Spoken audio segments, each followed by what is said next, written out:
What's up everyone? This is Dizzy of the Supernaturals crew, and welcome back to this introduction to the b-boy culture beginning breaking video series called How to Flip Moves.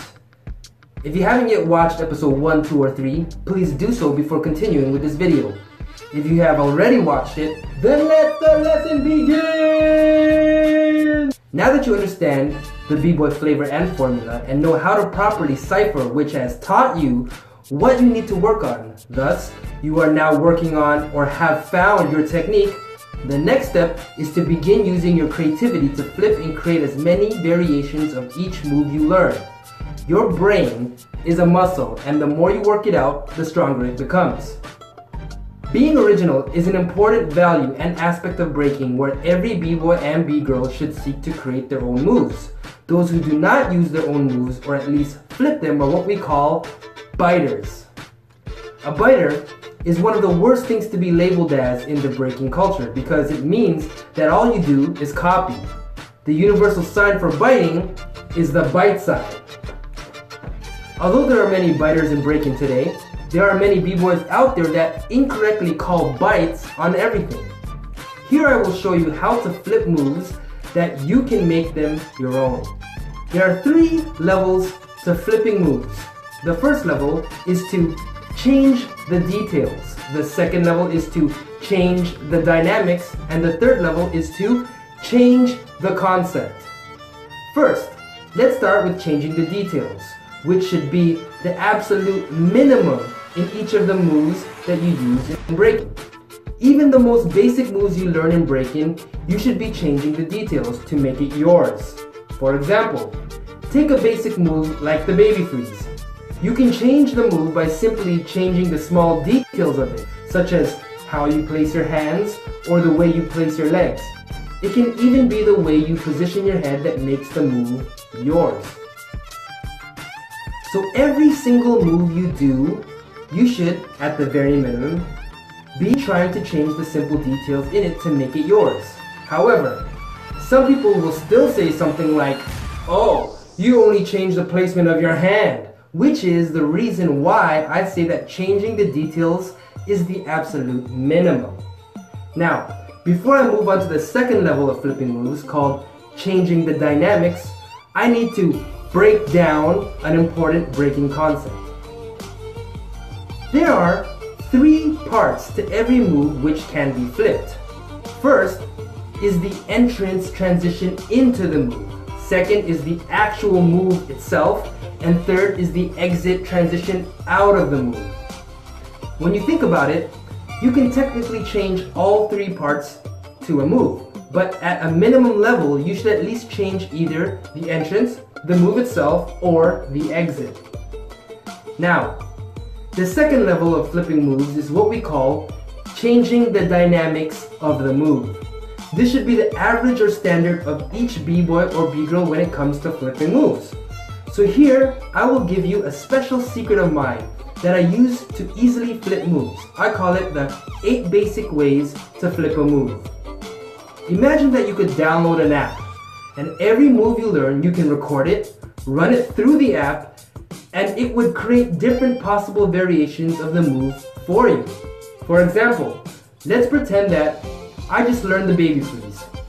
I could enter my baby freeze into the app, and it would say, "There are 6 new different possible variations of your baby freeze."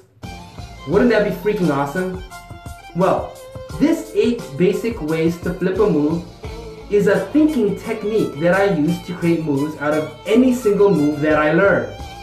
Each of the 8 ways can be applied to the 3 parts of a move: the entrance, the move, and the exit. Which, when you think about it, 8 ways times 3 parts to a move equals 24 possible ways to flip any move. So here we go. Using the baby freeze as an example, the first way is to ask myself, is there a way that I can drop it? How can I use the baby freeze with the concept of dropping? Can I drop into a baby freeze? Can I drop the baby freeze itself? Can I drop out of the baby freeze? Now, those were just examples I was using.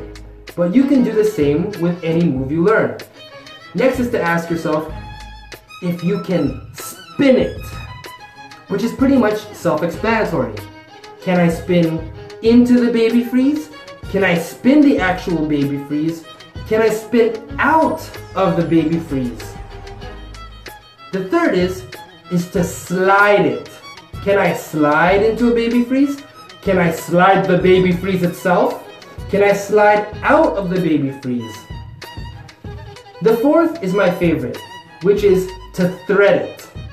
Can I thread into a baby freeze? Can I thread the baby freeze itself? Can I thread out of the baby freeze? Now the previous four are the more basic ways, but the following four are a little bit more complicated to explain.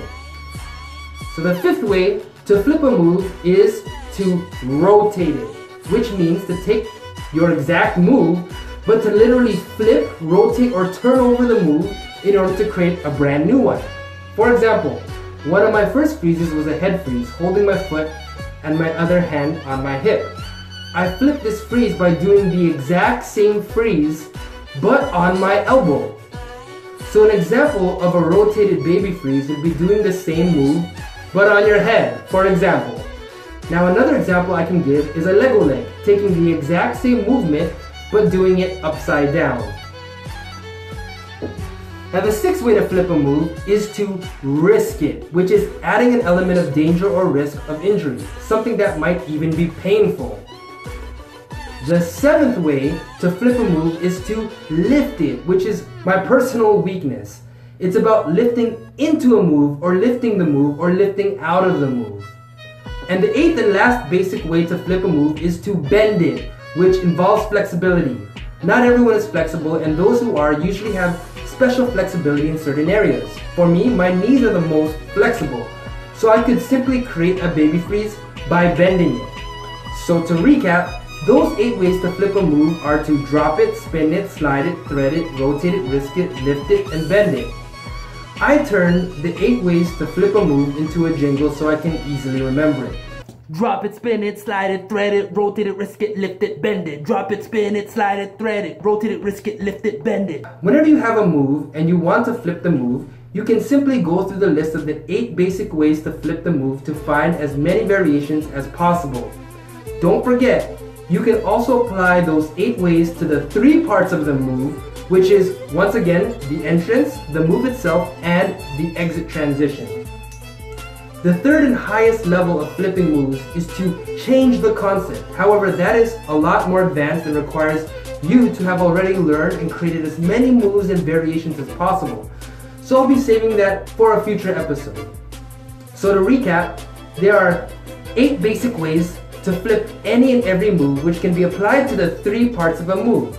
So 8 ways times 3 parts equals 24 possible basic ways to flip any and every move. And that doesn't even include changing the simple details. With that said, there is absolutely no excuse for biting.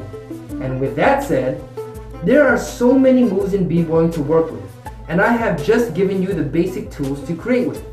As you get better at flipping moves, your brain and creativity level will begin to automatically flip moves on its own, seeing countless possibilities and variations of each and every move, which will make you hungrier to get in that cipher and exchange ideas and moves with other b-boys and b-girls. Once again, this is Dizzy of the Supernaturals crew for EasyBreakdance.com, your online b-boying guide to the dance, the art, the culture, and the battle. Hope to see you next month. Until then, keep creating, flip it, don't bite it, and remember, impossible is temporary.